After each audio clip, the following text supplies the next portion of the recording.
अगर ज़रूरत पड़ी तो मैं 1 महीना और रुक जाऊँगा। अगर ज़रूरत पड़ी तो मैं उनसे उधार ले लूँगा। ज़रूरत पड़ी तो हम वहाँ चले जाएंगे। गाइज, इस प्रकार की छोटे छोटे वाक्यों को हम हिंदी में कभी ना कभी यूज़ करते हैं।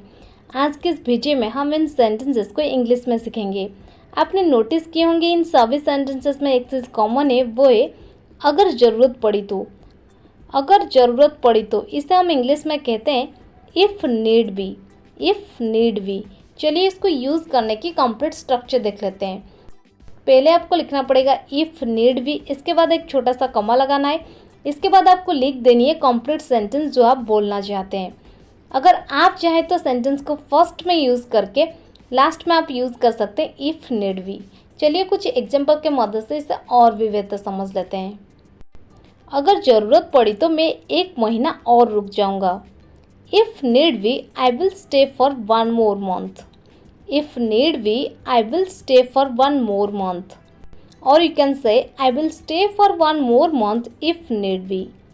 I will stay for 1 more month if need be. ज़रूरत पड़ी तो हम वहाँ चले जाएंगे। If need be, we will go there. If need be, we will go there. Or you can say, we will go there if need be. We will go there if need be. अगर ज़रूरत पड़ी तो मैं उनसे उधार ले लूँगा। I will borrow money from them if need be.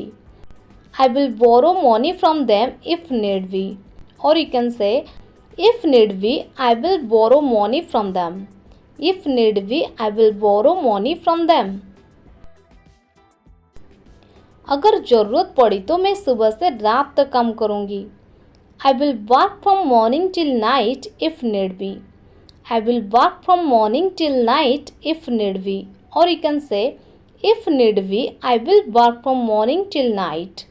If need be, I will work from morning till night.